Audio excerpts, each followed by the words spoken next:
Short, bald, and angry. You sometimes find that your dreams get in the way of your dream. Get out of here! Dreams blocking dreams. Dreams preventing my dreams from dreaming. Get out of here, Baldy! He called down a curse on them in the name of the Lord. God damn it! Then 2 she-bears came out of the woods and mauled 42 of the boys. I'm a shooter, goddammit. Cross me again, I'll put a bullet through your head! Not that kind of shooter. A peace-loving shooter. A cameraman. I might appear to be short, bald, and angry on the outside, but I assure you I am tall, happy, and handsome on the inside. I am a walking contradiction. Let's get this thing started. In 3, 2, 1. What's up? This is HoneyChrome. I'm about to do a Chaos DJ set. I'm gonna make this up right now. I'm not thinking about it. I haven't practiced this. I haven't created this before. And yeah, we're not gonna be able to make it up again. It's gonna happen one time, right here on Short, Bald, and Angry.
That's a wrap.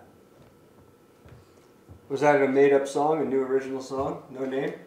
It's just, yeah, like, there's no name, there's no nothing, like, just, ephemeral songs. I think that's what I'm calling them.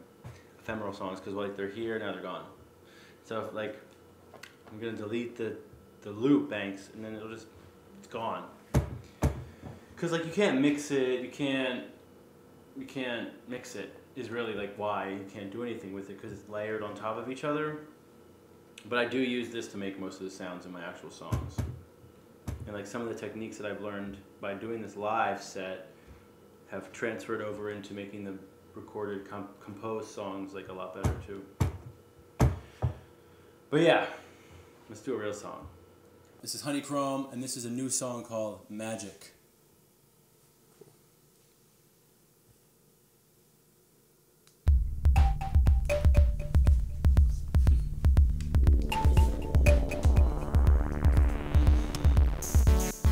Magic isn't lost, it's in every heart.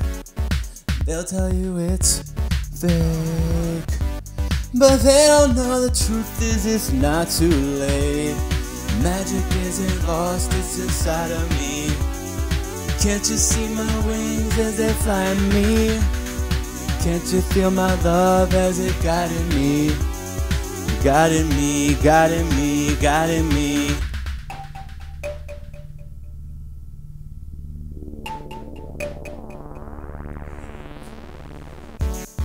Are you feeling it? Power feeling it's realer than you know. If you feel it, let your magic show. Magic isn't lost, it's inside of me. Can't you see my wings as they fly at me? Can't you feel my love as it guided me? Guided me, guided me, guided me, guided me, guided me, guided me, guided me, flying me, flying me, flying me, guided me, guided me, guided me, guided me, flying me, flying me, guided me, magically.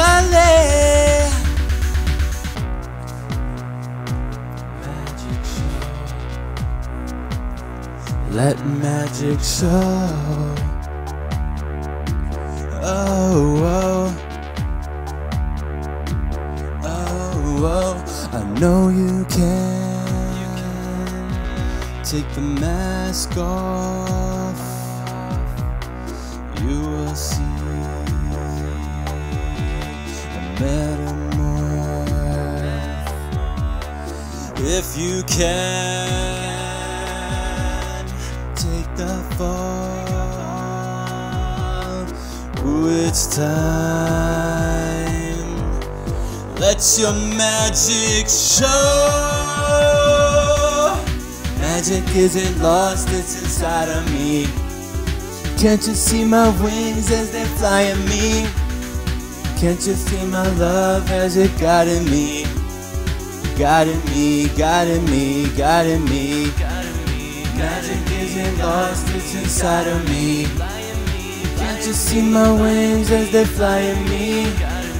Can't you feel my love as it guided me? Guided me, guided me, guided me. Magic isn't lost, it's in every heart. They'll tell you it's guided me, but they don't know the truth. Not too late. Guiding me magically. Guiding me magically.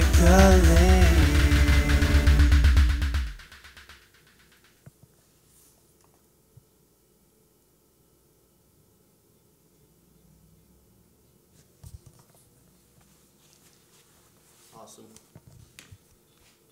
Alright, next one. So that was Magic. Yep. Yeah, you want to do another one? Boomerang, gotta do Boomerang. Yeah. This is the single we were talking about. Yes.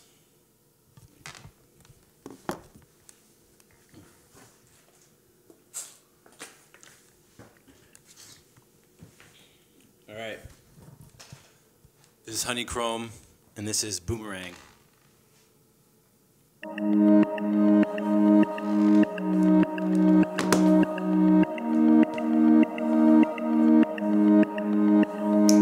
Caught some feelings, yeah, I'm into you. Oh my god, now what am I gonna do? Sexy, be my baby, be my lover, drive me crazy. Pause, switch focus, I'm in love but I wanna let you know it. Let go of it, and do my thing, and I know you come back like a boomerang. Boomerang, boomerang, boomerang. I let go of it, do my thing, and I know you come back like a boomerang. Let go of it, do my thing, and I know you come back to me like a boomerang.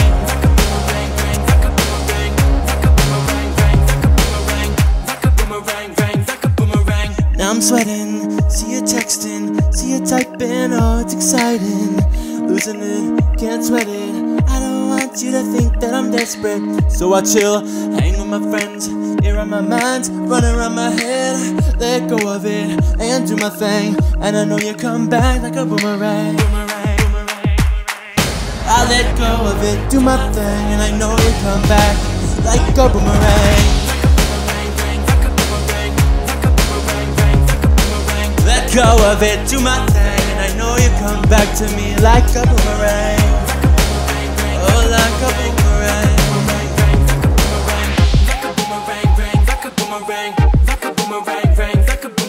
Let go of it, do my thing, and I know you come back to me like a. I let go of it, do my thing, and I know you come back. I know you come back. Come on! I let go of it, do my thing, and I know you come back to me like a boomerang. Like a boomerang.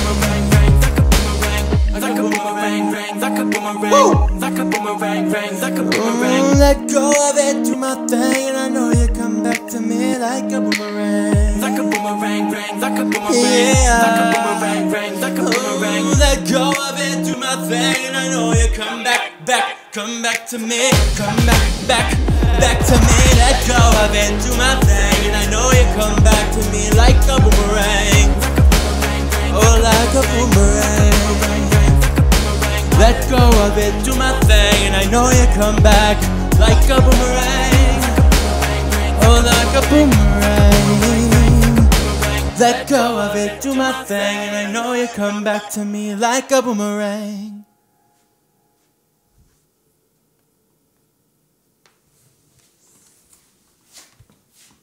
Hey. Good stuff, man. Thank you.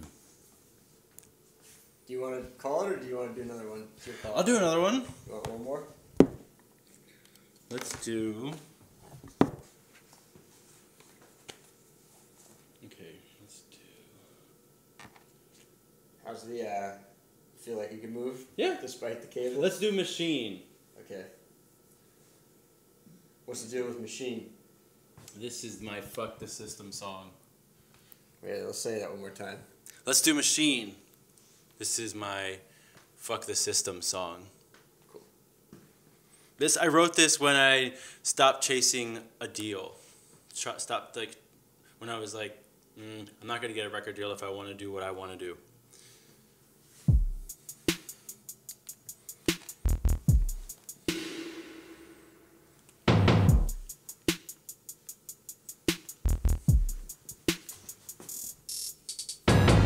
Stuck in material, wishing for a way out, out, out. Life's ethereal, I'm gonna stay out of the machine, guiding the people like sheep to a shearer. We gotta get clear, or next time you're in line for the butcher. If you've been waiting for a chance to break free, sing it with me. Hey, yeah, I'm not gonna be part of the machine. catch me, dead or alive. Inside is a cog or a wheel of the spark that ignites it. Just gonna be dancing my feet with the whole world in my heartbeat. A message on every screen, take to the next dimension.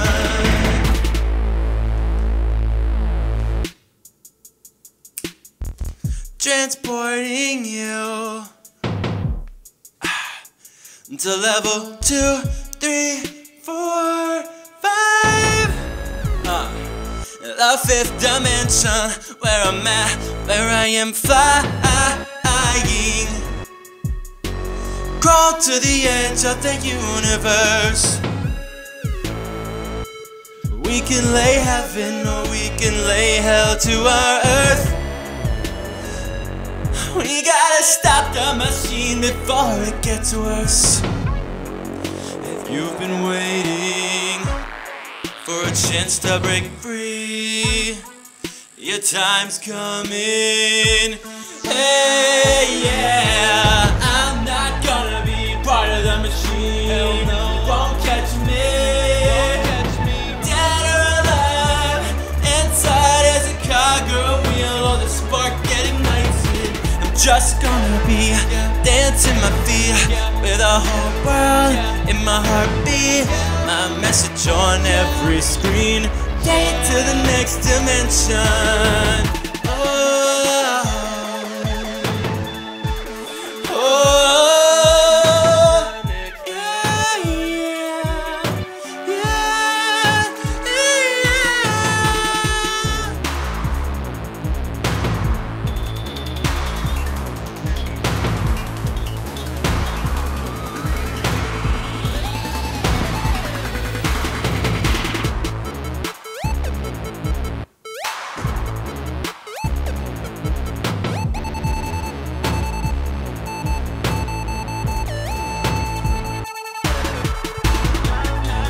Not gonna be part of the machine. Dead, dead, dead, dead or alive. I'm just gonna be dancing my feet for little me. Yeah, I'm just gonna be dancing my feet. Not gonna be part of the machine. Just gonna be dancing my feet. Not gonna be part of the machine. Oh, oh, oh. Yeah, yeah, oh yeah. I'm not gonna be part of the machine.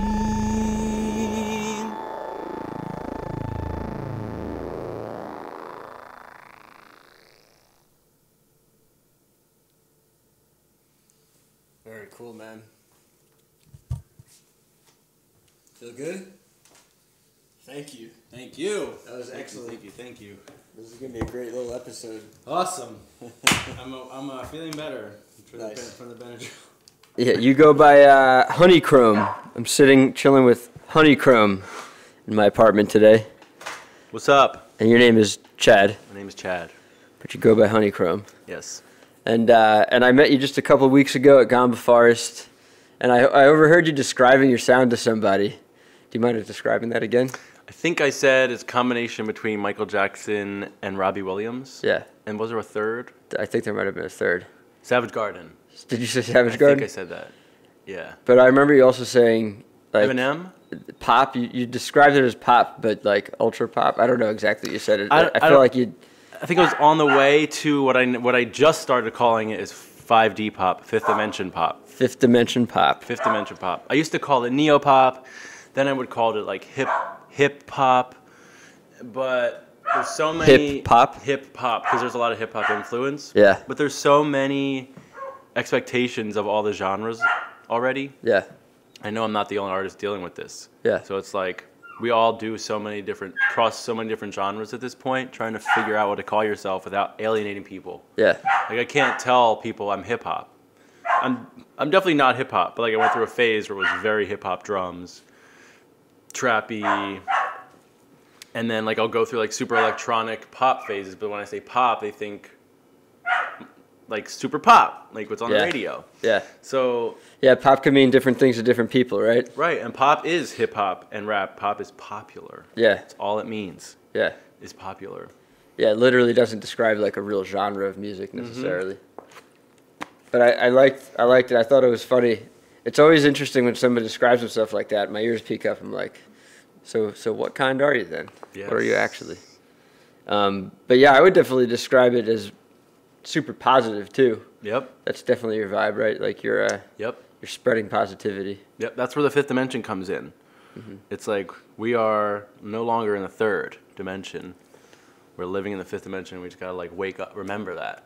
And like my thing is like I talk about my music is meant, my lyrics are meant to remind you that you are no longer like this space and matter body, and that like all the stuff they talk about in current pop music is very like earthy and hold you down into the third dimension, like money and sex and drugs is all. That was kind of cool Material. to raise. Yeah, material, and it raised us up to a point, but now it's become glorified and vilified in a way. So that's another thing. Like I completely stay away from sex in the derogatory term, drugs, alcohol, partying. Another big thing about my pop music nowadays is like every song on New Music Friday is about a relationship. Whether it's breaking up or getting together or having a one-night stand or whatever it is, like all of the music right now is just about one-on-one relationships. And there's like way more to life and love than that. That's another big part of my message. Like I'm talking about love for the earth, love for yourself, love for the animals. Same love that people are talking about in pop. But you're applying it to everything in your life. Yes. Yeah. Yes. Do you have any animals of your own? I don't right now. No. I'm just thinking, trying to get stable. Yeah. Did you just move here or something? No. No? Just life is unstable. I feel that. Yeah. I respect and recognize that. I grew up with dogs. My mom's a breeder. Oh, cool. I had fish for a while. Yeah. I would have fish once I have like a place. I don't know how long I'm going to be at my current place. So. Moving around. Yeah. Yeah. But hopefully not much longer. Where are you originally from? Outside of Philly. Nice. Suburbs of Philly. Harleysville. Yeah. Lansdale. Montco. So you moved around a little bit, but all within Philly? No, I lived at home. That was just like for the listeners. Okay. To like, get an idea. Of the area? Yeah. Montgomery County. Okay. And you stayed there your whole life growing up? Yeah. Nice. 18 years, then I went to Pittsburgh for 2 years. Lived in Pittsburgh for 2 years. Got my associates in web design, and then came back to Philly for a year, and then got a job in New York, 2011. Nice. So, were you always a musician? Did you grow up always doing it? Were you like classically trained or something? No. No? I always had the music running through me. Always was making up songs in my head on the piano, just like tinkering. And then I played saxophone in 4th grade, 5th grade. Got the guitar in 6th grade, and I just didn't want to practice. Yeah. So I thought I was hot shit. So I didn't practice, and I just wanted to play and perform. I was a great performer. Like I always was. Yeah. I had gone to theater camp. I went to theater camp for 12 years, every year.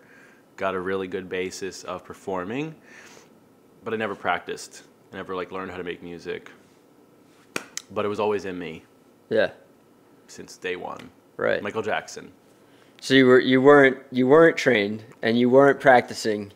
So when did you finally get your groove? And how did you do it? Yeah. So in 2009, I was in Pittsburgh, and I watched the Grammys, I think, in 2008. Or no, 2009. 2009 Grammys, and I was like, I can do that. Who were you seeing? It was like Chris Brown and like a lot of those hip hop guys that were coming up, crossed over to pop. And that's the thing about the industry. It's not everyone, and I'm not talking about Chris Brown. I'm talking about in general, like not everyone's a great performer, but people can make records and still not be an amazing performer. Yeah. And I was like watching these people perform, like, wow, they're boring. Or they're not boring, they're just like, I can do that and better. So I finally was like, oh, I can do that. Like, let's try it. Yeah. Like I was. It's more like I was jealous and envious and felt left out.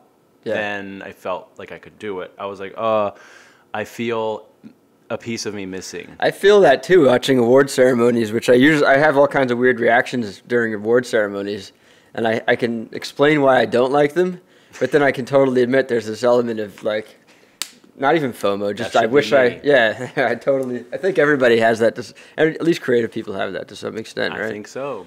Yeah. I think so. It definitely. So you weren't even looking at it like, you were just looking at it from the performance level, like I could do this better, and I want to be in there. I want to do it. Yeah. Yeah. Yep. I didn't know. I just was like tired of feeling left out. Yeah. And I just knew from the beginning of my life that was what I was supposed to do. And then like in high school, I got discouraged. I don't know why. But like the machine, as I call it, I have a song called Machine. So I let it get me. I let it get to me. I let it tell me that I need to go to college, which didn't work out.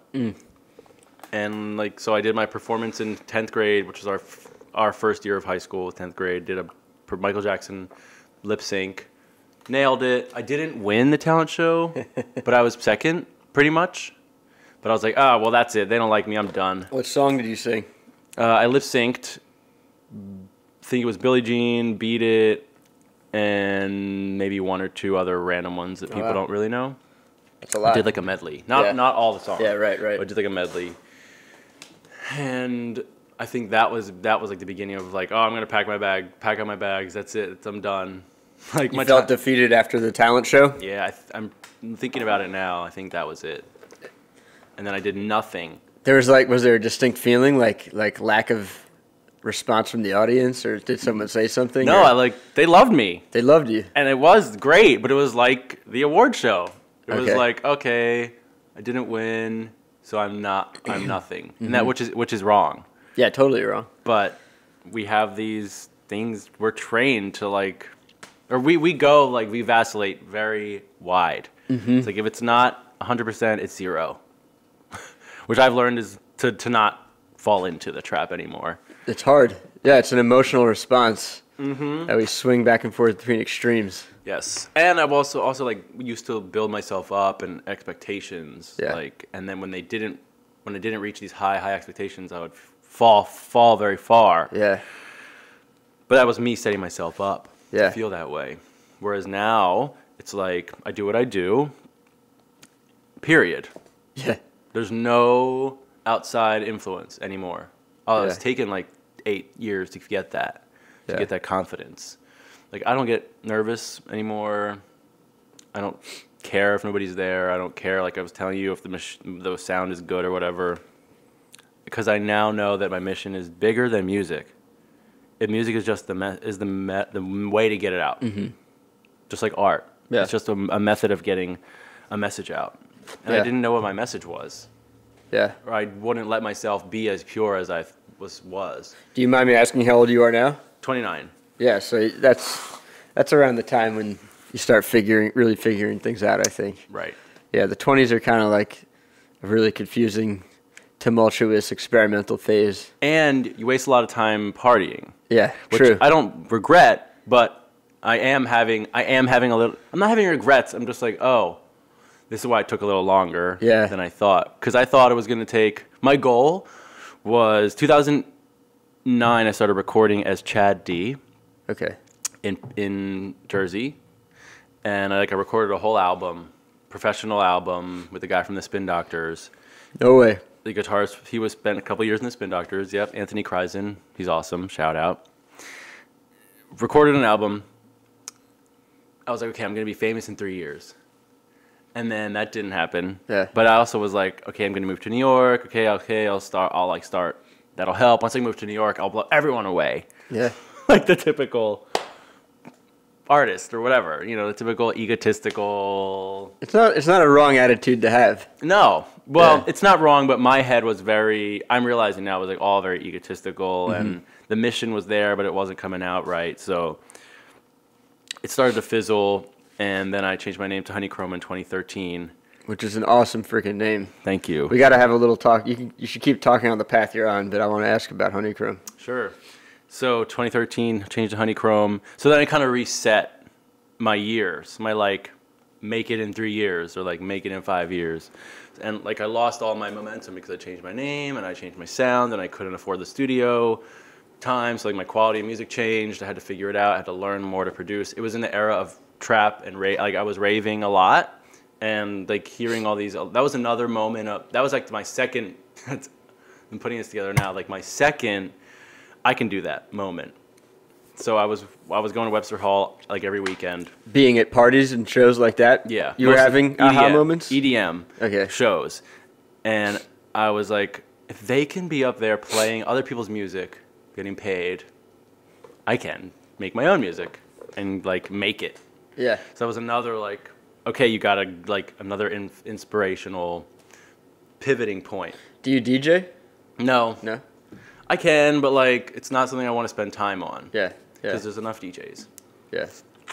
It's always tricky. I feel like to make it, all the creative people I know, they just keep doing things, and sometimes they turn into wildly different things than what they originally anticipated they were going to do. It's always a question of like, now are you getting too far away from what you even want to be doing? Because you never know what's going to hit, and you might hit with something you actually don't want to be doing. Right. You kind of have to be careful.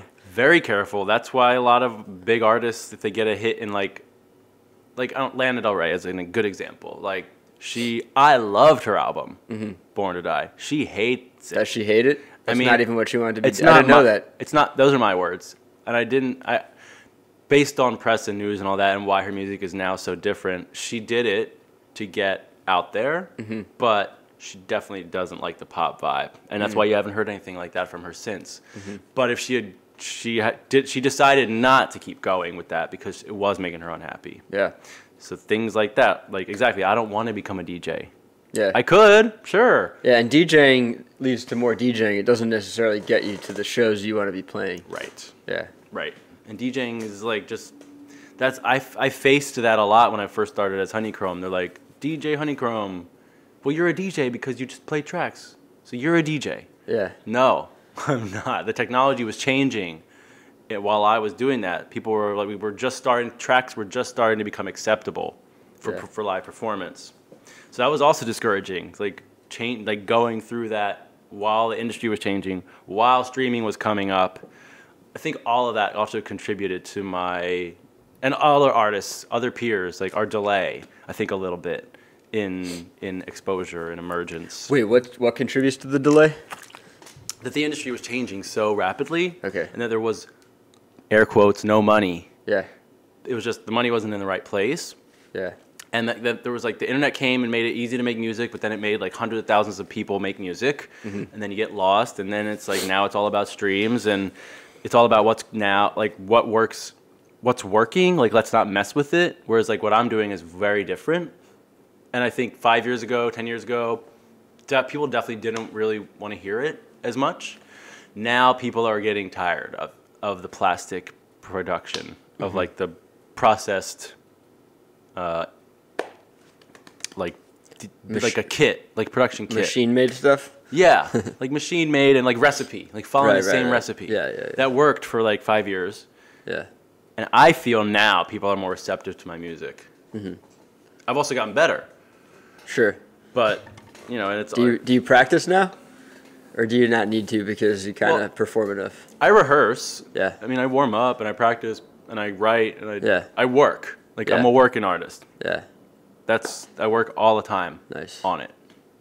Whether I'm performing, whether I'm producing, whether I'm writing something new, always doing something. Yeah. How many do you have like proper albums out and EPs and Good question. music and That's something I'm struggling with right now because I had Boomerang produced by like professional Mike Rogers. What's up? The song Boomerang? Yeah. He produced, he engineered and helped a little bit produce Delight in the 90s. Groove is in the Heart. I got connected to him the end of last year, the end of 2017. Made Boomerang with him over 2018. And it's like my first industry level production, which costs a lot of money. And I thought that was going to break me out. I thought that was going to be my breakout hit. Spotify playlist, etc. I had somebody working on the radio. It's good enough to be. Thank you. It's just always a question of like, how are you gonna? Is it gonna connect? It's Right. chance. Yeah, there's a lot of chance involved. Right. It is. And good. the playlists. That's whatever. Yeah, I hear everybody talking about getting on playlists, and I do have a friend who came on on the show, and he's had success because of playlist. He had some early Spotify playlist success, and even since then it's all changed, and even he's having a hard time getting on the playlist because everybody's doing it now. Right, Everybody and the figured labels. it out. Yeah, And the labels, the labels run it. take it over. Yeah. Yeah. And I've heard something else is going to change in the next couple of months too. Whereas I don't even know what the deal is, but I heard it's going to change even more to where if it's not an official Spotify playlist, it won't matter nearly as much. At all. God damn. So but then that So was also Spotify, then they have people who are going through playlists, declaring they're like putting a stamp on it, saying this is a Spotify playlist now. well, there's always been like official and not. Yeah, right. But I don't know what's going to happen in the next. I've heard some things. You're hearing that if it's not a Spotify playlist, Some- it's not going to get. It's not going to carry as It's a much bummer. weight. Yeah. Or something. Yeah. I just heard from a reputable source one statement, no other information. God damn. Yeah. Yeah, it's never easy. It's never been easy. So it's it's never. You got to always keep that in mind. Right. It's never been easy. Yeah. It's a good thing to think about. Is it better now that it's oversaturated and flooded, but easier to do, than it was when it was way harder to do and less channels to get through? Right. Is the question. Right. What do you Yeah. think?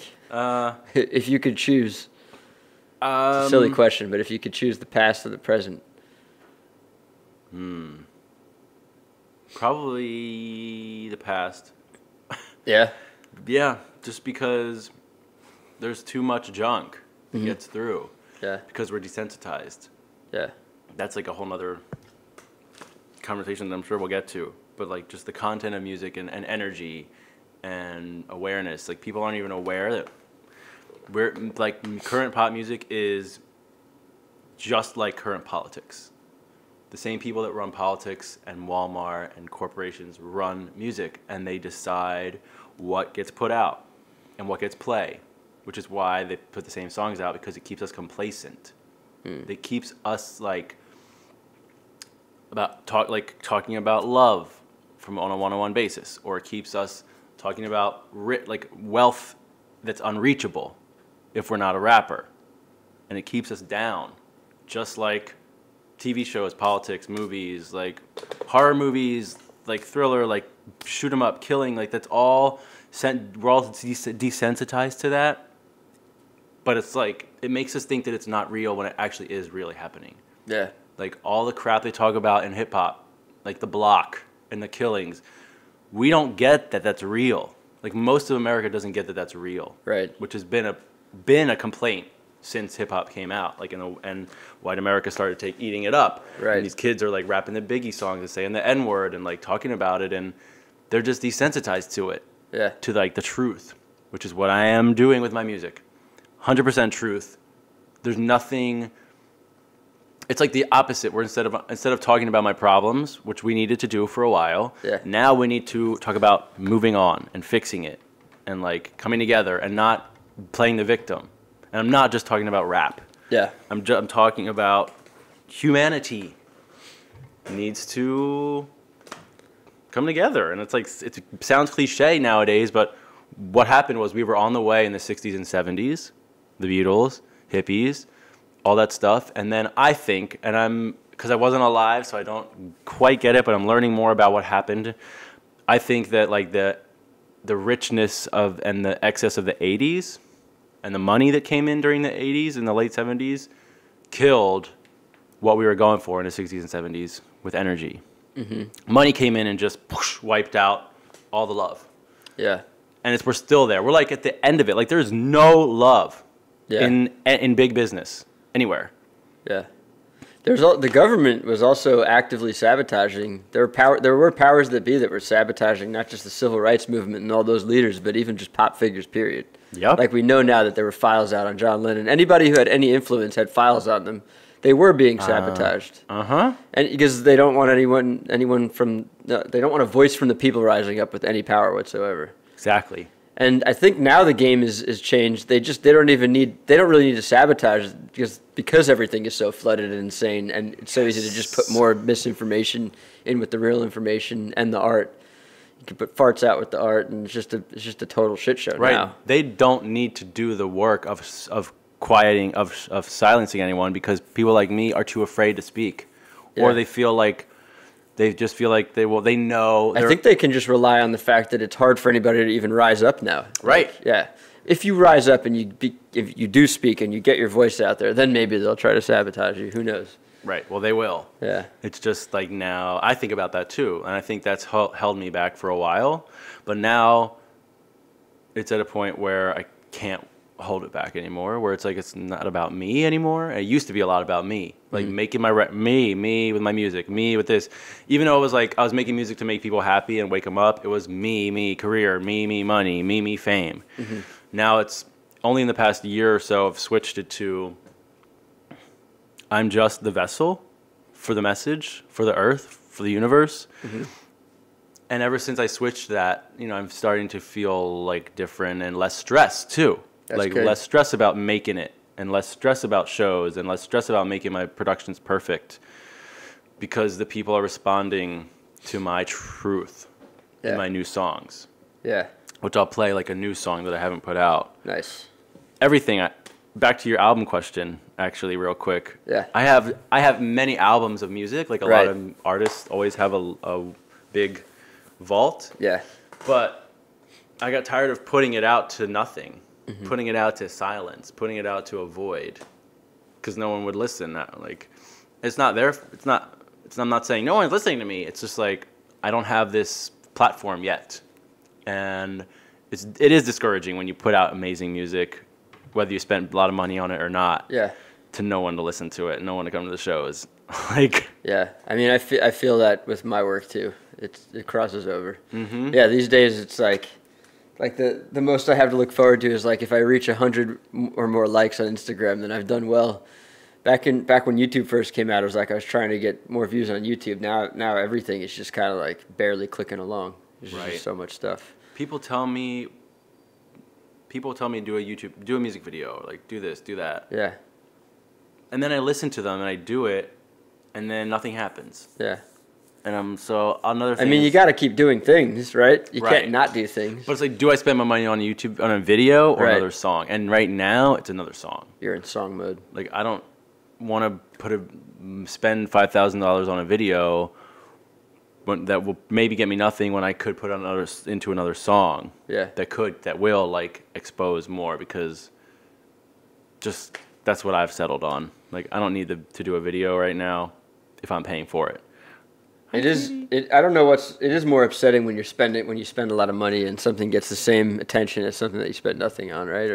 Or it gets less even. Boomerang got a lot more attention than anything else, because I did spend a lot of money on marketing it, and it does sound a lot better. What did you do differently, marketing-wise? Well, I spent money. That's another thing. Like social media, or was it Submit Hub? Submit Hub is a platform that connects bloggers. Okay. And So you got some write-ups. Some, but I didn't get nearly what I thought I would. It always ends up, because I played this game a little bit with the musicians I work with, and it's always just like you get one, usually. You get the one exclusive. Yeah. You spend all that money, it's basically like fishing. You're hoping someone big is going to bite, and you kind of take, eventually like nobody's biting, and then you just take whoever does bite, right? And then I submitted to like 200. Yeah, wow. 20. Blogs or, I submitted to all possible blogs on Submit Hub. Yeah. I maybe got 15, but none of them are big. Yeah. I mean, much love to everyone who covered me, but for the terms of the conversation, like didn't get Stereo Gum, didn't get Pitchfork, didn't get Pop Matters, didn't get anything that I thought the track deserved. And it's funny, like you'll hear feedback that's like contradictory. Everyone knows this by now. Like one blog will say that they hated the melody. One blog will say that they love the melody. Yeah. So I no longer listen to feedback from that kind of stuff, which is another growing point, I think, for me. Like I used to need validation from that. And now I don't, because the validation comes from the show. Mm-hmm. It comes from the live show. It comes from the people tagging me on Instagram. It comes from the fans. Yeah, that's where I'm at too. Like Because the world is so discouraging. There's 1,000 ways to get discouraged. And you got to focus on the fact that you are building a following, and there will be people who will actually like it. Yes. And everyone else, they're just maybe never going to like it. So to listen to really anything that comes out of their mouth is dangerous. Right. Yeah. And they want to drag you down. Yeah. Because they're also being dragged down. Yeah. Like, that's another thing. Everyone's dragging each other down. All this music that has, like, is all this rap beef. And, like, it's not just rap, but all this beef. Well, hold on. Rap beef is a side conversation, I feel like, or another conversation, just because it's like its own art form in a way. Which is, like, my whole point, that's another thing keeping us, like, complacent and down. Like, keeping us in this lower vibe of, like, yeah, fighting's cool. Yeah. But it's not. Yeah. Like, it's not. It's old mentality, old modality. Like, yeah. we know we're not gonna get anywhere. And there are a lot of rappers that speak up for their. Have you seen that meme where it's like two sides, it's like stick figures, and it's like people trying, like, it's like a white people stick figures helping each other get to the top of the flag, or like the tree, and then it's like black people stick figures pulling each other down trying to get to the top of the tree. I haven't seen it, no. But you get it. Yeah. And it's like, that's like the most extreme example that we have now, like white and black. But I think white people tear each other down too. Totally. Yeah, totally. But it's like in the rap thing, like in the hip hop thing. It's become part of the main aspect of the culture. Right. And is that right? Does anybody feel that that's right? Maybe they do, but like, when something's big and societal, it's like talking right or wrong is not useless, but that's not even what's up. It's like how do we affect it for the better, right? It is what it is. Yeah. It's a big force. It's a big momentum. Yes. Status quo. Sure. Status quo. Yeah. Which is what I'm trying to break. I feel like some people get involved in it on a fun level. It becomes part of the art form because there is an element to battle rap and rapping where you're like actively trying to that's part of the art form. Right. Bringing someone down. It's not just doing it to be a shitty person. It's doing it because it's clever and it's witty and it's art. And I just can't have any part of that. Yeah. I get it, but I can't condone it. I can't say it's good. I totally get it, but like if I can't be around it. Like I have rapper friends. Shout out Lemon No Lemon is this crew that I've kind of helped develop and cultivate from this bar, Project Parlor, in Bed-Stuy. And most of them are cool and like a lot. Like there's this one dude, Voltron Black, super positive. Voltron Black. He's my favorite indie rapper because he talks about the things that I do, and we're like we know that things are messed up, but we're trying to like bring a voice to the change. And then there's other people that don't, and I just can't mess with them like when they're like rapping about that stuff. Because I'm just so on my mission and my goal and everything. I'm like very sensitive to everything. So while I totally get that it's part of the funness, if I spend a single second of energy on it, I'm wasting my energy. Yeah. I've recently been trying to reframe the way I view even just competition, just like battling aside, negativity aside, just the concept of competition. I went through years where I was like, it started when I broke a leg, and then it just kind of went from there as I was getting into film. I was like, I don't really want to make films to win an Oscar or compete or anywhere. I want to make films because I want to like empathize with humanity and make deep emotional stories. So I went down that path, but now I'm like trying to reframe my view of competition because obviously I've become as good as I am because I have competed in many ways and because, you look over at someone who's doing something great and it makes you strive to be greater too. So there's like the healthy elements of competition, but I do feel like there's like the majority of competition I see is just kind of ugly, banal, and I don't want to say wasteful, but it's definitely on the ugly side. It doesn't appeal to me. So I'm always trying to reframe my view of like how I look at competition. I have a good friend who recently told me, don't compare yourself to any other artist when you're on the come up. Like, period, don't ever do it. But when you do that, it's exactly like you said, it's not helping. It doesn't help to compare yourself, which is competition. You're like, I can do that. I'm not doing that. They're doing that. Or I can do that. Why am I not where they're at? Yeah. Have you done any kind of competing musically, like obvious music competition stuff? I did one beat battle with Ryan Lewis from Ryan Lewis and Macklemore. No shit. So Buffalo Jeans did like a thing on Instagram, and I like submitted, and I got in. What do you mean with like he was like the celebrity sponsor or host? Or he was a celebrity judge. Okay. And like the host or whatever. Yeah. And I was at a studio. It was at a studio in Midtown, and Is there an audience too? there was a small audience. It was mostly the beat makers. Yeah. But I knew I wasn't gonna win because I'm not a great producer. Like I know that I'm not. I'm good. I can get my thoughts out, but I'm not a hip hop producer either. So like it was me with my weird hip hop pop beats going up against these like hard hip hop beats, which were better. So I didn't win or even come close. But that was like the only competition I remember. I did win a grant actually last year, Puffin Foundation. But that's when I knew that I didn't feel like I was competing because I was already past the point. I was already past the point of needing to compete because I don't need the validation. I know my product is good. I know what I'm working on, my mission. I was like aligning with their mission too, and I was just like, okay, I'm probably gonna get this. I was like, okay, I'll forget about it for 6 months, and then 6 months later, I got the mail that I got it. Congrats, man. Thank you. That's awesome. That was a really, really good. That was validation. Yeah. I wasn't asking for it, but I got it because I was true in like every word that I wrote in the application. Yeah. True, and not trying to compete. Not like I'm better than everyone else because. Yeah. So I'm me, and you should pick me because. Yeah. Validation, yeah, I don't know, it's tricky too because I feel like I fluctuate between being really like strong inside and then just it could be just like I wake up one morning and then I'm not anymore and I'm like, if I lose 10 Instagram followers, I feel invalidated. you feel a little hit. Yeah. It's a hurt. It's like I know Instagram just they did some cleaning, they cleaned out bots and spam porn accounts and shit. And Yep.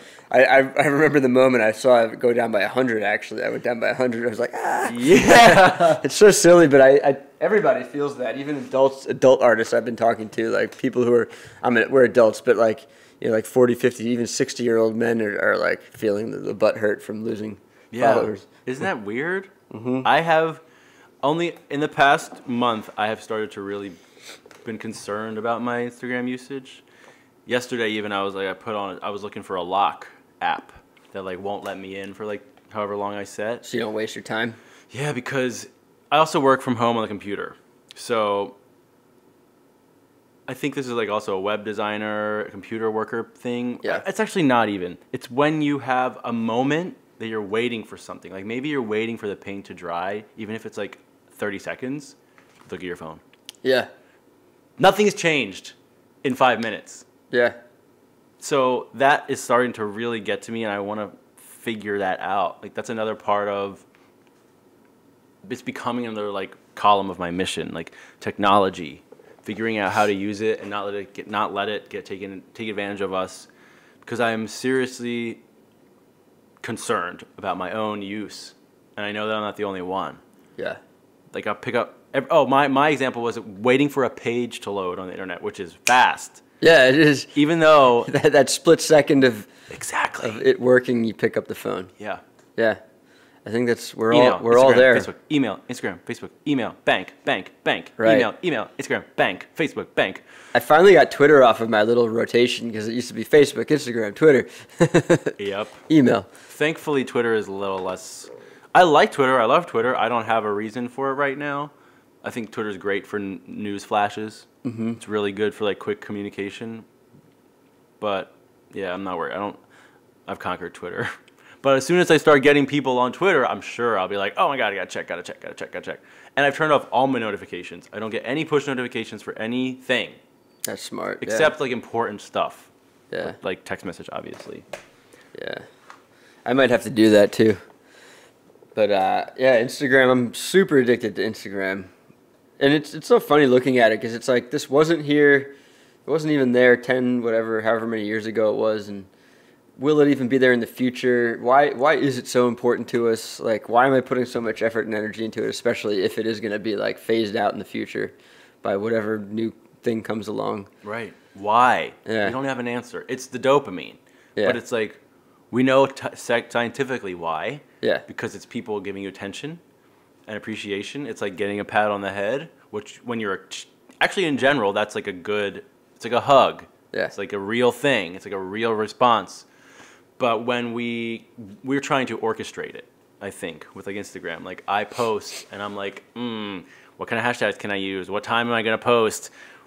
Am I posting a video? Am I posting this? And then if I don't get like to a point that I want it to get to, I will feel like, oh man, I gotta do another one. And then it's like the dopamine is starting to wear off. Yeah. Like that hit is, you need more and more of a hit. Yeah. Every time, just like drugs. You build up a tolerance. I guess the trick or the thing I'm trying to figure out is like how do I connect beyond it, because as like a small unknown artist, I'm in a place where like if Instagram went away, then I'm back to zero, like actually zero following. Is like right. My following is 100% through my Instagram now at this point. I don't really have much going on Twitter. Even my Facebook is dried up. I feel very little interactions going on Facebook. They've sabotaged themselves with money. They have. To get ads. Yeah, I think there's, if it's that or whatever reason, people are just not using it as much, it seems. Yep. And pages. You're not getting anything if you're a business on Facebook and not paying them. Yeah. Yeah. So yeah, I mean, it's like, where do I put the effort and how do I really connect now? Like, that's what I'm trying to figure out. Like, because I got my Patreon going. It's like, I could just keep doing more things, but at a certain point, it's like, how do you finally really connect with a true following is my question. Right, and I'm still looking for it. Yeah. But I've been told, I mean, for music, it's a song, and it's getting a hit, and then it's having a platform to capture those fans. So it's just like, if you got your thing in a big paper or a big magazine, and then having a place a platform implemented to collect those fans, that's how to do it. But it's getting the hit. Yeah. It's getting the publication. It's getting the playlist. It's getting the radio. Yeah. I don't have an answer yet. And I thought it was going to be money. It's different for everybody, obviously, too. It's not like I ask it just because I'm always curious, but it's going to be different for you than it is for me and everyone else. And yeah. I thought all I needed was a bunch of money. Yeah. And I still haven't spent like nearly what a record label would, even on marketing. Yeah. But it's like I thought I spent a good $7 to $10 grand on Boomerang between producing it and marketing it. Wow. And I thought it didn't do what I thought. So I'm like, okay, that's not it. Like that's. And not Boomerang is a single. It's a single song. Boomerang. But there was a bunch of stuff around it. You made a video? No. No video? I have a lyric video. A lyric video. Which Yeah, was in January. I saw the lyric video. Yes. Which was a suggestion from a friend, from a consultant that I hired, and I like it, and it was a great idea, and the production is amazing. Like I love the video. 300 views on YouTube. Like what is that? Yeah. Like why did I do this? It's nothing. You gotta. I mean, it's good to have though. It's not like it wasn't totally wasted. Right. I think it's smart to have. And I have to check myself even now in this conversation. I am building a fan base. You're building, and that's part of it. Yeah. I have people that talk to me like a successful artist. Cool. Shout out Vanessa Brown. Yeah. That's like I have to go back to that. Yeah. I mean, I'll say you are successful just because you have a strength to you, man. You get up there, and you perform. Thank you. And anyone listening, you can check it out. It'll probably be at the end of this whole thing. You can see him perform live. You dance. You're spinning around. You're jumping. Your energy level goes way up, and it's a ton of confidence that you got going on, man. So it's that's something you always got to remember. If you got something really good that you actually do, and you're doing it. Yeah. People tell me this all the time, like, you've made it. And I'm like, well, yeah, I don't know. Right. Could use way more money, way more followers, obviously. Right. Or just like another job, like a job. Yeah. An ongoing career. So there's like tiers of making it, and you've made it to that tier, which is... Thank you. You're doing something that a lot of people never get to. They never figure it out. They never got it going on in the first place. It's true. Yeah. That's true. Yeah. Benadryl's working, that's for sure. Nice. Because I'm nice. like, Yeah, what does Benadryl do? What other effects does it have? It like knocks people out, right? yeah. I definitely I've dated some women who take Benadryl just to pass out, and it's like, oh, that's fun. Now you're just knocked out over here. Oh, yeah, that's not fun. Yeah, that was my first experience That's with what I use weed Benadryl. for. I stay away from all drugs unless I really need them, basically. Unless it's like weed because I like smoking weed, and alcohol because I like drinking. But yeah, definitely like Tylenol only if I have the worst headache, and I definitely don't fuck with pills in general. Nope. Yeah. That's, another conversation, like we're with the whole like, you know this, and most of you listening probably know this, that like the big business makes us sick. Yeah. You know, the songs make us drink so that we buy Tylenol in the morning. Yeah. Things like that. That's an example. Sure. Yeah, I mean it's all a big the whole system, whether it's been designed to keep us down, that's always the question, because there is an element of design to keep us down, which a lot of people roll their eyes at when you start going there. And I don't know how deep I want to get into conspiracy talk with you as an artist right now, but I'm always down to go anywhere. My guests are willing to go. I think conspiracy is the wrong word nowadays, just because that means that there's like, we're victims. Mm-hmm. We are, but like, I think the word conspiracy is correct definition-wise, but now it's just so like, blah, like it's so overused. But I'm happy to go anywhere with that. Yeah, I mean, without going too deep down the rabbit hole, there is an element of design there to keep people down. It's absolutely real. Yep. But you don't even need. That's not even the only thing keeping us down. Just because the whole system itself reiterates that, and the art belches it back out again, so it becomes a self-perpetuating system of negativity. Yes. And yeah. I don't know life. Where I stand though is in a weird place though personally, because as a filmmaker, music is an art form where it can be just pure positivity. But for me to make a good story, you need to have forces working against each other. You need characters fighting each other. You need conflict. So it's like a weird thing where like I actively have to show really horrible negative things. And I want to. I actually feel like as a child I was drawn to it, like violence, like you're drawn to it in a way, and like totally. As an adult you have to question it more, like what is it telling? What is it doing? But yeah, I'm definitely hyper aware of my message, whatever it's going to be. It's going to change film to film, project to project. But yeah, so it's not as easy for a filmmaker to be like, I just have a purely love and positive message that I'm sending out. It's more complicated. Definitely agree. But you have that going on for you. Is it something you've written out and you have like your message? It's like a pitch, or is it more of just like an energy that you have going on? I've needed to make it a pitch. I need to, and I do have a couple lines, and one is like, it just comes down to like, heal the world, tell the truth, telling the truth, like through pop music. My mission.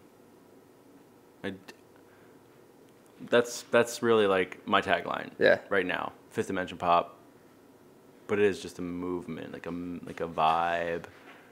But I gotta ask about the Fifth Dimension. I gotta ask you to explain that a little bit more. Sure. What's the Fifth Dimension to you? I'm like kind of getting more aware of it too. So I have a energy coach, not a coach, energy guru, teacher, friend. Her name is Jen Ward, Genuine Healing. Check her out. Okay. She has helped me for 10 years now. She's not just helping me. She is like doing this work for the world, for like the universe and healing.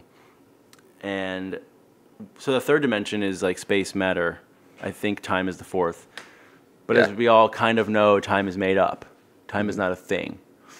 The fifth is non-physical. And I don't know enough to like really explain in my current state of mind. I can feel the Benadryl.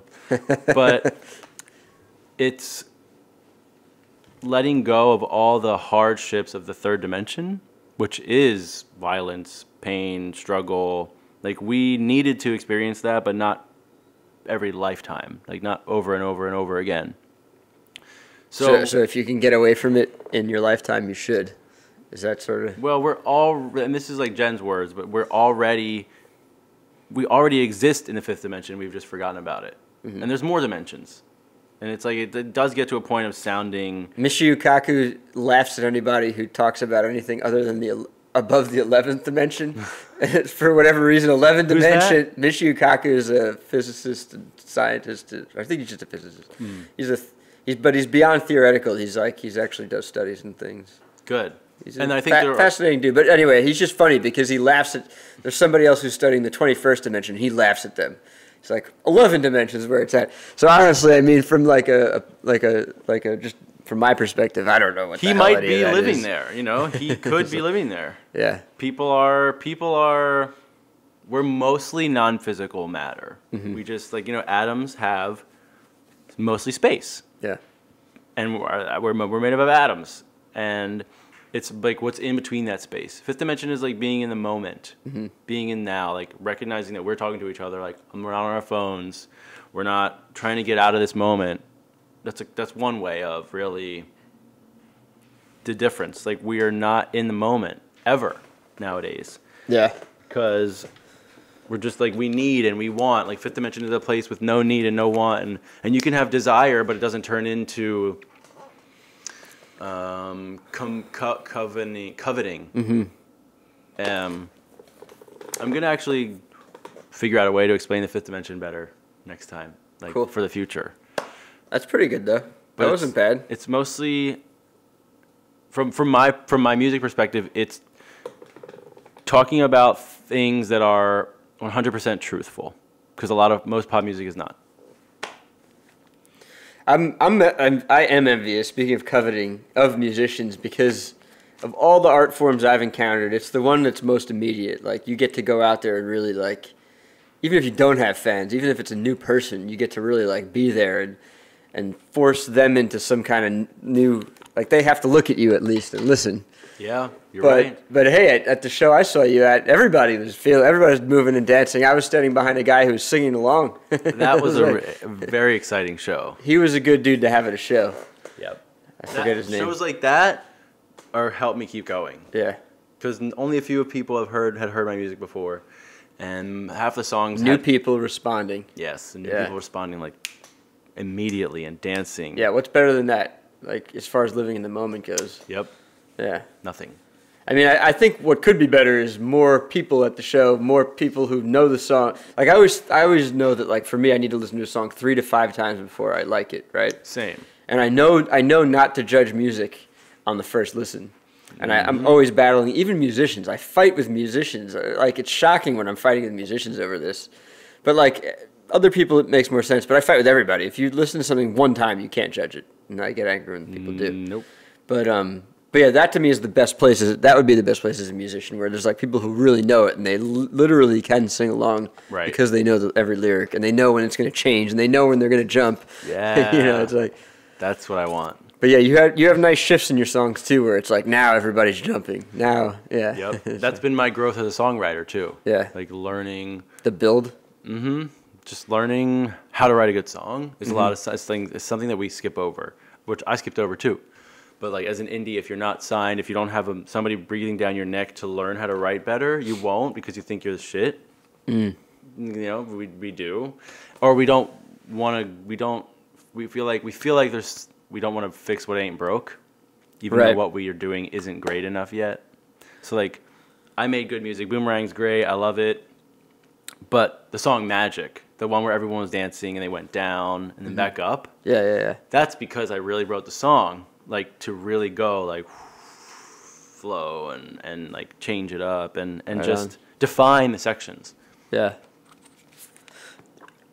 I'm gonna get my Soylent. Shout out Soylent. Free advertising. 1 sec. We're back in. So we're Soylent. It's such a funny name though because of the movie. You know? No. What are you looking at? What movie? I think it was called Soylent. And it was about this new. I mean, I don't know if it was a movie, but it was like in the '60s. There was a thing called Soylent, and it was it was fictional, but it was this energy drink, this meal replacement, but made of humans. I don't know this at all. And so they used the name because it is a meal replacement. But I've been like, I went pescatarian about 3 years ago, and I went vegetarian, and then I was like, crap, I need the protein, so I just stayed eating fish. Yeah, I'll never go full vegetarian. I was raised vegetarian, but pescatarian, technically. Yeah. If I go back to anything, it'll be that. I wish I could, but I just have accepted that I can't get the protein. I don't want to eat that many tofu, beans, and eggs. Yeah. So this is plant-based, 20 grams of protein, 400 calories, and it really just is an amazing thing because you don't have to prepare it, and it's cheap. So let's say the name again, one more time. Soylent. If you're looking to sponsor me, I'm definitely looking for sponsorship. Although my following is obviously too small for that right now, but hey, Soylent. we're working up to it. For busy Bushwickians. Liquid meals on the go. Meal replacements. Yeah, I'm trying to stay thin these days. I'm trying to stay svelte. I'm getting to that age where like every little thing I put in my body affects it. So I'm like hyper aware of every tiny bit. And I go through these phases where like I go a whole day where like I've done everything right. And then one meal I'm just like I'm too hungry to say no and I overeat and then I go crazy and regret it. I found that drinking, I mean, this is a known fact, obviously, but like I'll see the difference in drinking. I've started to see it like the next day. Like if I drink a lot, I'll see it drinking alcohol around my stomach, and then I'm like, okay. You feel it instantly, at least. You can feel the change in you. Yeah. Yeah, I'm trying to keep the drinking to a minimum as well. Yep. Do you exercise and work out? Not often. No, you don't have Not to. often. I bike. I haven't biked in a while though because my bike doesn't fit me anymore. I mean, I realized it never fit me, but I just like couldn't afford a longer bike. But I also like just don't like the cheap gyms because there's too many people and like the vibes that are flying around and the energy that's flying around is just too much to handle. So I joined a private gym, love it, but now I'm realizing I can't get there easily. So I don't exercise that much right now. Yeah. I'd love to, and I need to figure that out. I was definitely wondering exercise during your set because it seems like you're real physical on stage. I was like, is he at the age where he's having to work out to maintain this performance? Is he there yet? I stretch every day. That's good. I stretch every day. I do, and also like I eat like pristinely. Yeah. And I don't let junk in like media junk in too, because it all transforms. Yeah. Anything you let in your body can, like, all disease is something that has an outside source or an inside source, but like it's something that you let on, and it's a little hard for people to face that. It's very hard for people to face things like that. Yeah. But it's true. Like I never get sick ever. So much of the game is mental, like the game of life, the game of art, whatever it is you're trying to do. It's like, I don't want to put a percentage on it because it always, when you start talking percentages, it's like, well, then what's the other 10%? If 90% is mental, then what's the 10%? I don't know, but you know what I'm saying? It's like how you look at it, how you think about it affects everything, really. Yep. Yeah. Yep. Our imagination is a tool. It's like a real thing. Yeah. We are taught that it's just like a dream. But like dreams and imagination, that's the fifth dimension. That's like even higher. That's where like dreams and imagination, like your mind's eye. I can't even explain how real it is. I can barely comprehend it. Like the things you see in your head, you're actually manifesting them. Which is why when we see bad TV and bad media and bad music, we're manifesting more. Yeah. More of it. Speaking to what you were saying earlier about sort of changing your outlook from the ego-driven me, myself, and everything that I'm doing, more to like I've had a similar shift in my thinking as an artist, where I no longer think of myself as the genius who has it all within me, and I'm great. If I'm a genius, it's like the old school meaning of genius, which is I'm a channel, I'm a river, it flows through me. Yes. And but also on top of that. Just trying to get to a place, because I am trying to become better at drawing and making art and everything. And I've been doing it for so fucking long now, like forever, really, for my whole life.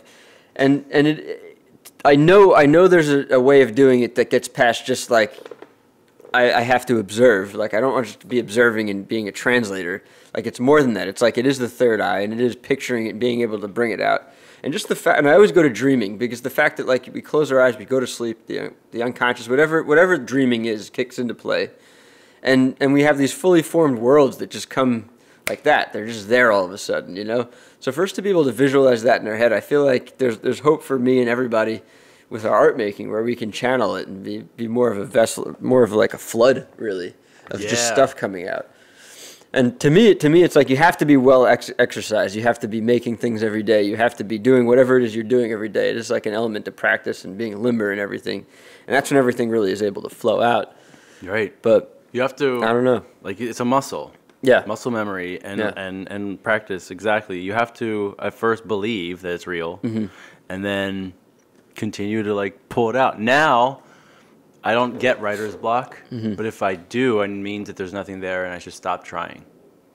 I don't know. That's like, for me, that's what it is. That's a question that's a thing I always talk about with like when it comes to music, there's more of an argument to be made. If it's not there, don't force it because it has to feel right to you. It has to feel right to other people. But I feel like when it comes to writing and making art, you just kind of got to wake up and do it. Even if there is a block, it's all about figuring out tricks and other ways to just do something. Right. Well, we're talking. If you're starting a new thing, yeah, do it. But if you're like in the middle of something and you want to keep, and you feel this block coming on, I feel like that's it telling you you're going the wrong way. Okay. You're pushing too hard. Just give it a minute, give it a day, and then come back to it. That's a good distinction. You might mess up what you've made if Yeah. you force it. If you try and force it. Yeah. Has that happened to you where you're like even like finish something and you're like, oh, I gotta redo all that? Or or it's like, oh, I had it good like an hour ago and then I just messed it up. You work digitally. Mm-hmm.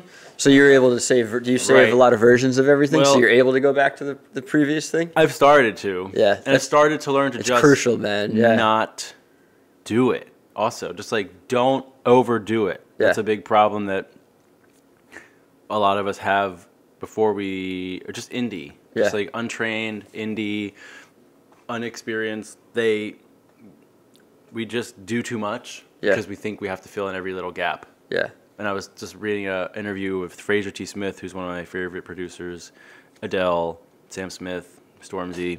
He produced them. Mm-hmm. He was like minimalism. That's where it's at. And he's making hit records. It's all about how there's like 3 or 4 elements and the voice work together.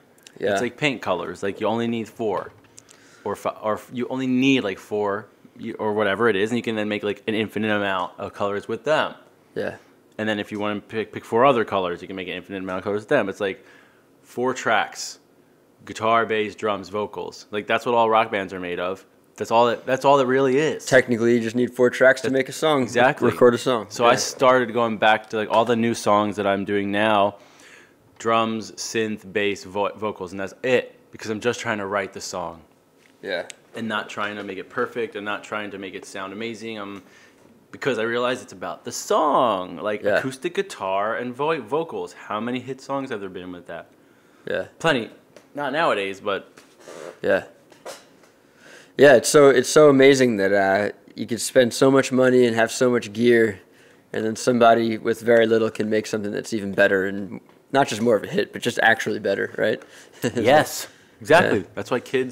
That's why I'm considering, back to the album thing, I'm considering putting out some demos of my newest stuff just because the world needs to hear it. Yeah. And I'm not trying to like get picked up from that. Yeah. But I feel like that's where the fans don't care as much about the quality. They just want the vibe and the song and the artist.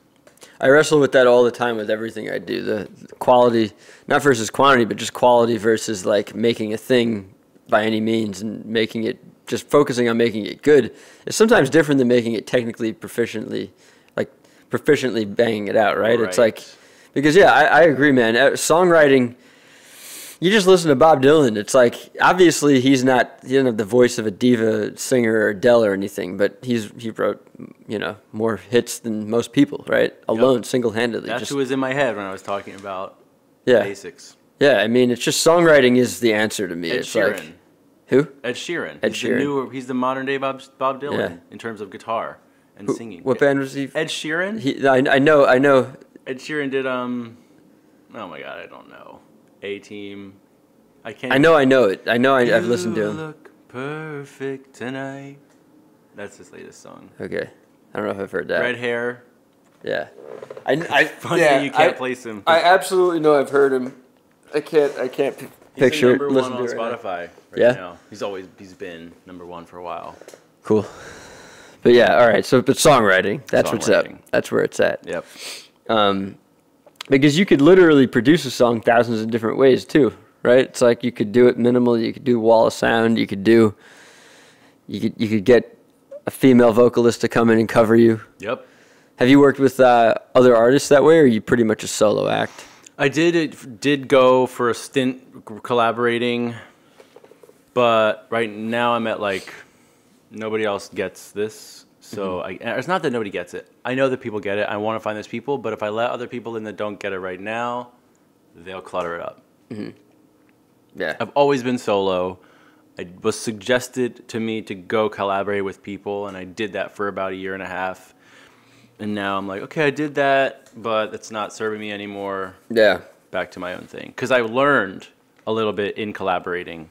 I learned a lot, like energetically and technically from collaborating that I can now. Yeah, that's a big benefit of collaborating. Right. Just actually learning.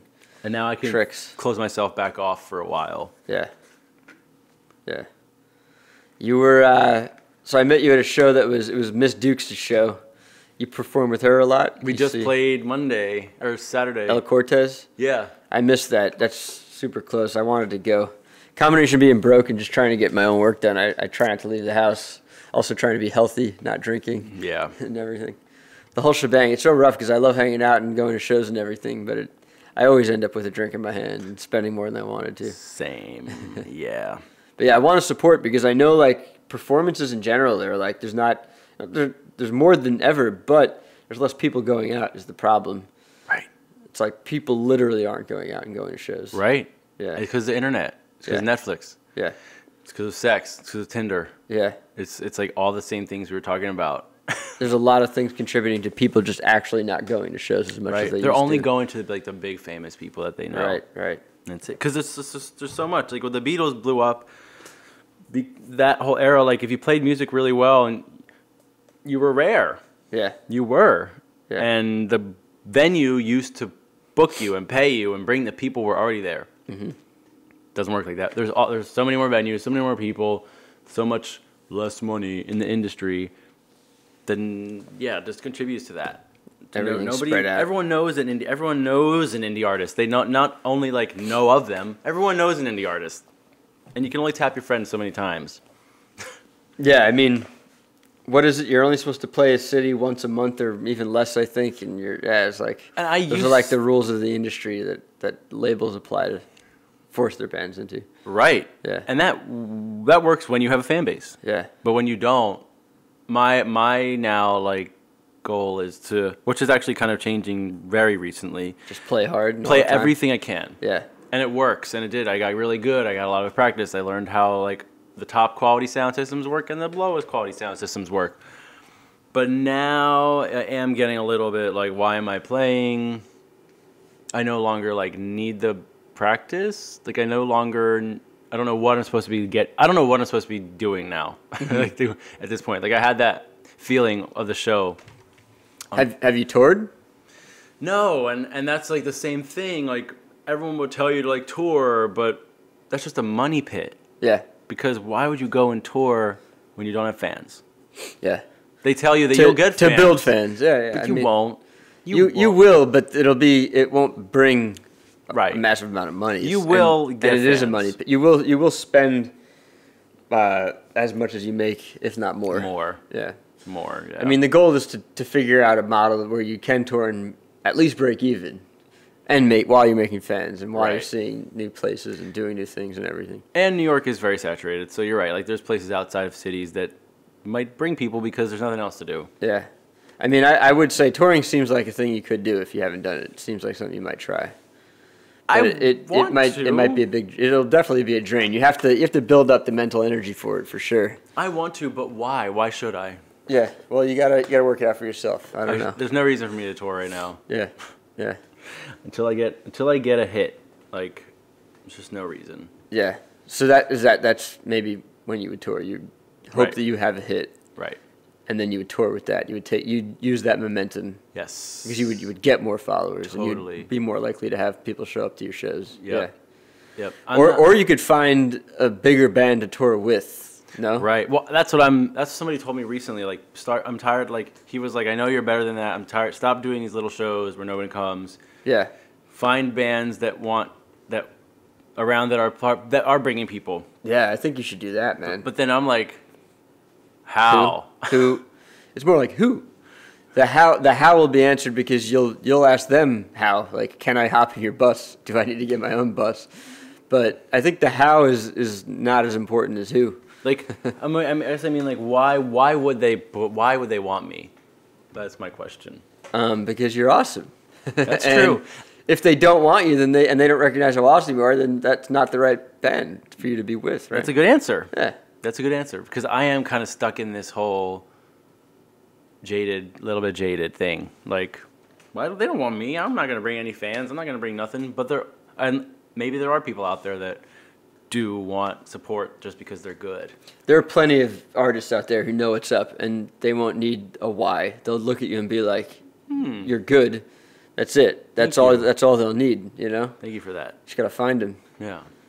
Yeah. I mean, I feel like that's a good idea. Yeah. Okay. You should consider it. We'll look into it. How should I find these people though? How do you find people? You perform more than I do. You can maybe run into them, but that's kind of hoping. Ask around. You know, look at labels you like. Yeah, I don't know. That's a good one. Looking at labels. There's so many artists out there. It's like take your pick. Really, you have to do the work to find them. I can't. I could maybe recommend someone if I could think of someone. Can't think of anyone off the top of my head. Write down labels because I did Google like top indie bands in Brooklyn. I did some Google searching. I'm sure you know plenty of people already. You might even know the right person to do it with. I might. I know. One of my favorite bands. They've had some success. They're the Felice Brothers, and initially they had success touring with Conor Oberst and Bright Eyes, and then I even saw they were touring with Dave Matthews Band. They just kind of kept doing that, you know. So that's like that alone brought them to next level. And I'm ready for that. I'm ready for that. Arenas. They've been playing arenas and stadiums and everything. Yeah. That's where I'm headed. I have this. Your show seems like it needs fireworks and light displays. And, it does. Yeah. It does. Yeah. It will. Yeah. It does. It's already in my head. Do you know Sleigh Bells?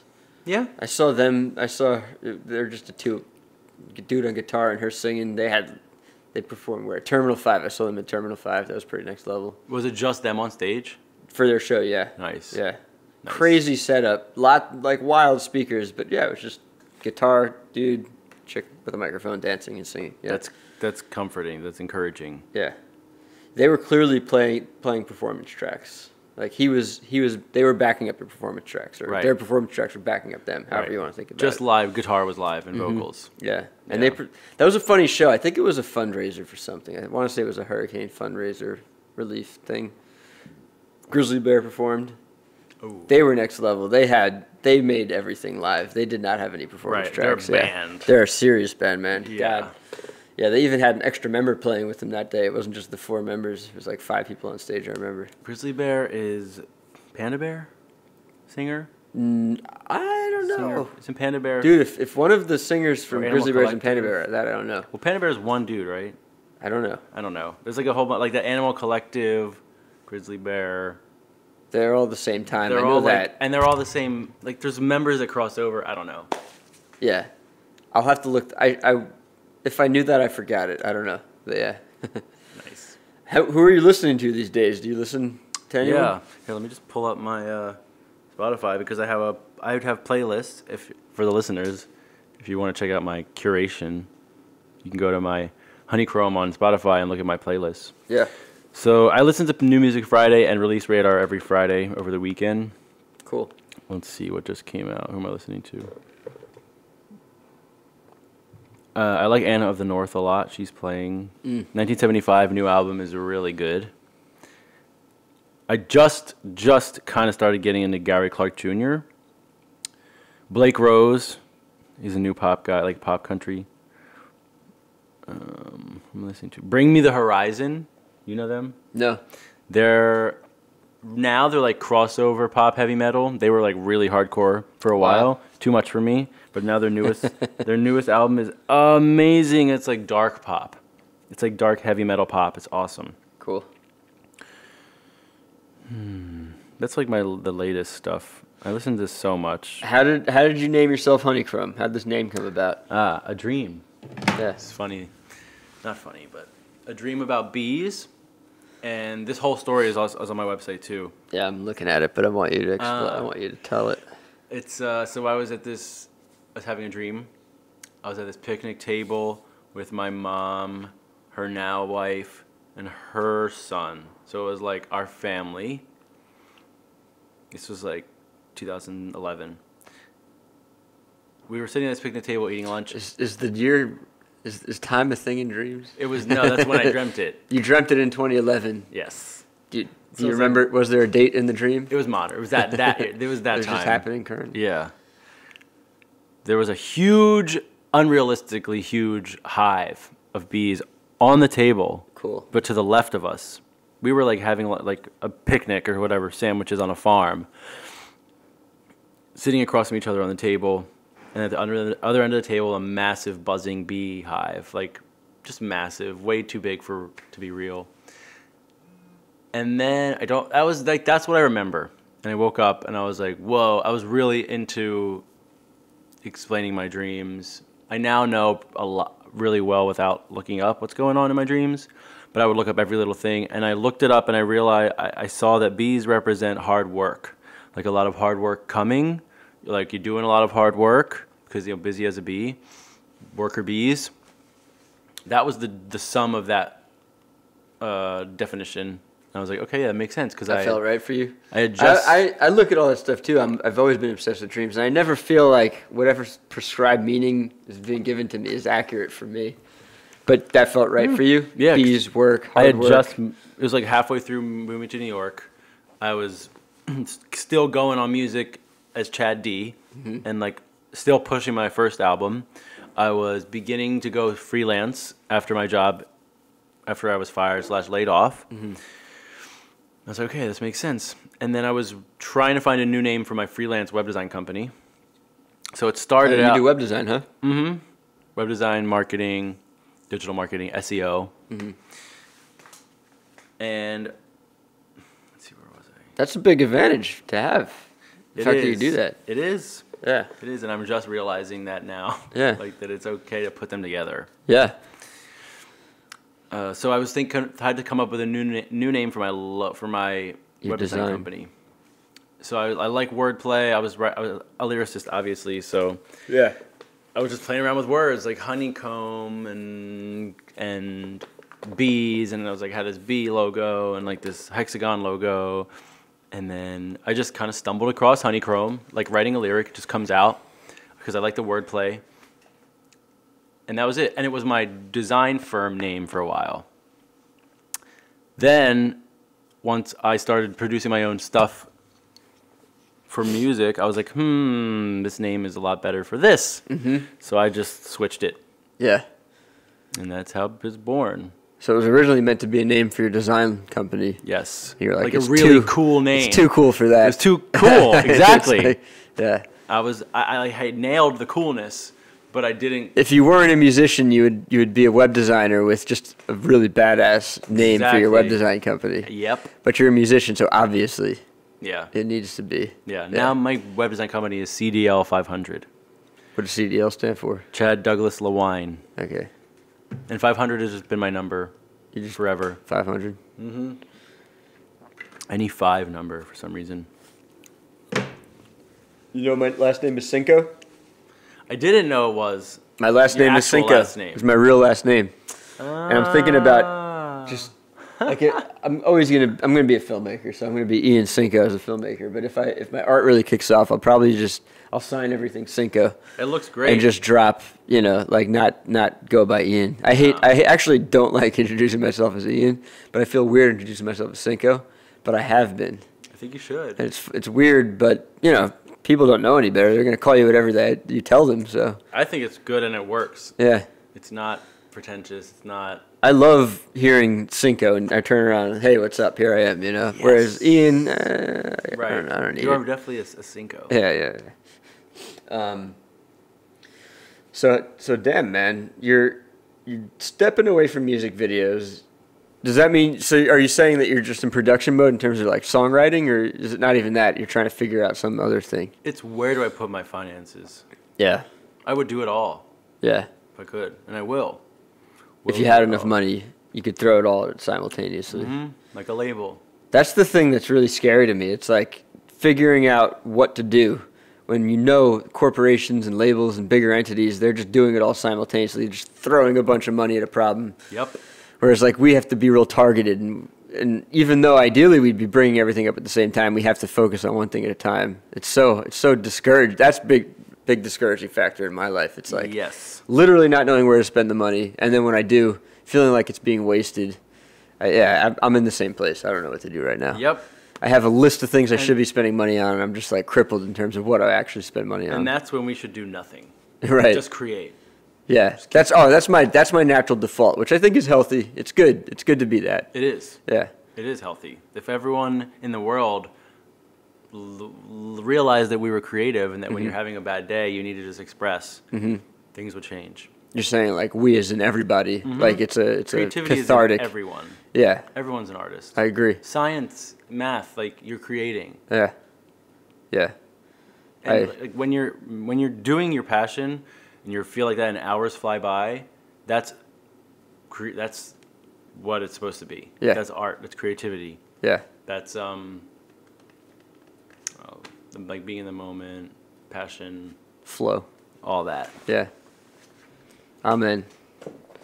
I've always liked the connection between art and science. Like I like how it applies to everything, math too, but I love how like art can really explain science visually.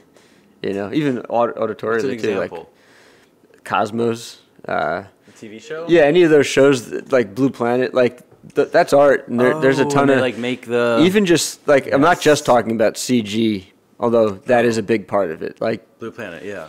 But with science, so much of what science is model making, right? Like scientists have this concept and it's a model in their mind, and then they do tests and experiments to prove, because you can't see it. It's not a visible thing. It's invisible, or it's too small, or it's not right. Whatever it is, exist whatever it doesn't in exist the physical world. yeah, whatever it is that they're testing, they're making some kind of like conceptual model. So then you can use art to visually represent that once the tests have been done. Yep. And that makes it easily understandable. Like literally something that is not easily understood through explanation can become explained. And you can do it with music too. I don't have a good example now, but I know Radiolab does a lot of that. They have a lot of like, they explain things with sounds, which is really fun. I've heard of them. Yeah. That's an interesting perspective with the art and the science. I never thought of that. Yeah, I think we gotta bridge everything. Like that's the way to make not just to make everything. Well, it's a way to make I'm not gonna answer that. You make everything more interesting, and you teach people more by making things interesting, and artistic and enjoyable, and you spark curiosity if you make things at least I don't want to say glossy, because it's not. It's like it's a fusion. The more you fuse art with all these other things, the more interested people are going to be. And Yep, that's what I'm trying to do. Yeah. Like it could be like my mission is actually not music. It's helping heal and uplift. Just happens to be through music. Nice. Yeah. Like you said, the fusion, whatever you just said. Fusion. My memory is like definitely being affected. Benadryl. Yeah.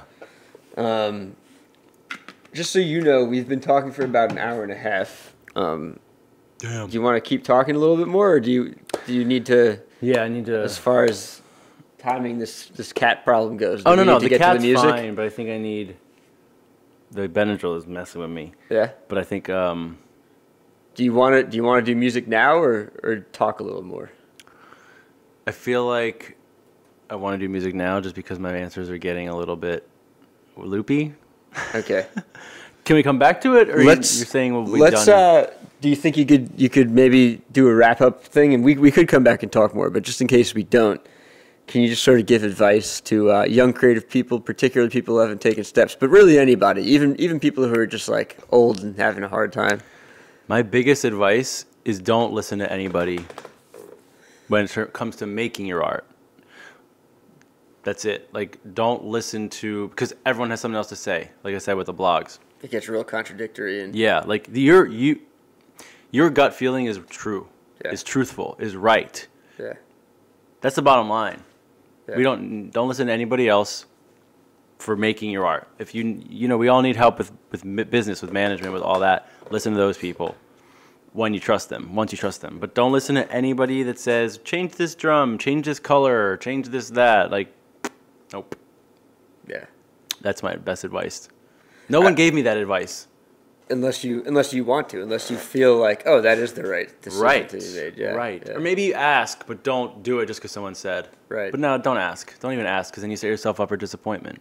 I want to echo that, because over the years, I always give, when I finish a music video, I send it to like best friends, like my advisory committee, if you will. And usually, you know, I know if the video is good, but every now and then I'll make a video that I'm not sure how to finish it, or it's not done, or it didn't turn out so well, or whatever.